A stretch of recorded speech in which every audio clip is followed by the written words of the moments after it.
Okay, we rolled this out to probably about 1/8 to 1/4 inch thickness again, and you at least want it to stay consistent in depth. And what I've done is I just take a ruler and I'm going to mark that off about 1/4 inch. Just take your ruler, line that up, and you're just going to run that down. And just pull that out, and what I do is I pre-prepare these and set them on a board and just cover them up, and then they're ready to go. Simple enough. All right, now we're going to bring these forward, and you need some royal icing, and these have dried. Normally if I'm going to do fence posts, kind of an easy thing to do is if you're going to do something, do several and more than you actually need. So if you need them, you can just pull them out. They're dry and ready to go. It's kind of hard to work on them the same day. They're just a little bit too flimsy. So we'll bring this around, and we're going to put this in place.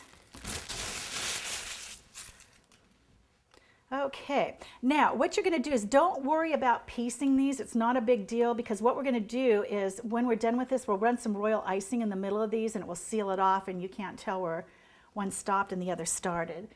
So we'll grab some pieces of the fence over here. And I actually, you know what, let's get rid of this paintbrush now. And again, please do not soak these paintbrushes in water. Just don't hang them in there. That's horrible. We'll just lay them down sideways. And again, I just keep this, see, it's all marked up now, but this was a guidepost. So that one I don't want to throw out. I'll use it again. Okay, and we're just going to take some royal icing, run it up about 3/4 of the fence post. And I don't even mark it off. You can just eyeball it, because fences, after a while, they're not perfect. And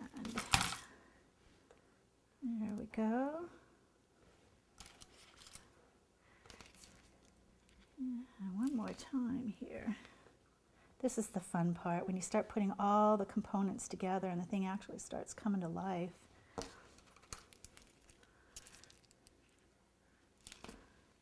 And we got maybe one more in there. We'll move this over a little bit. And again, I always start, normally on this I would start from the back to the front, but for purposes of filming, we did it backwards. Okay? All right, my fence posts are in place. Now, what I'm going to do is, to keep this straight, normally what I do is I'll take, let's start here. I'm going to run it across, just the frosting across on the bottom. That way, if I mark these all, the piece just, you don't have to worry about, if the piece is big, it flopping on you. Okay, and just hold it and move your way around. Now, if there's any icing popping up, we're just going to take the spatula and clean that up. Not a big deal. And we're going to be short a little bit here. Okay, good enough.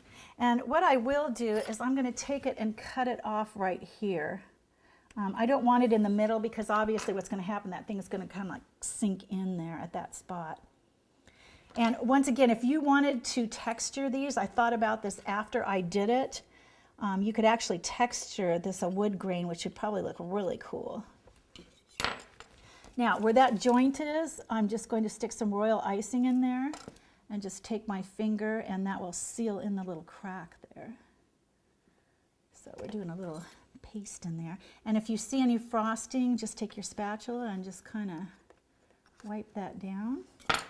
Okay, and then we've just got a piece that will run from here. Okay, there we go, and to the end here. I'm just going to cut that in. All right, let's seal that down. Put some icing on it. Now, normally, like I said, I would have worked from the back to the front, where I probably would have placed these seams on the side, but it's all right.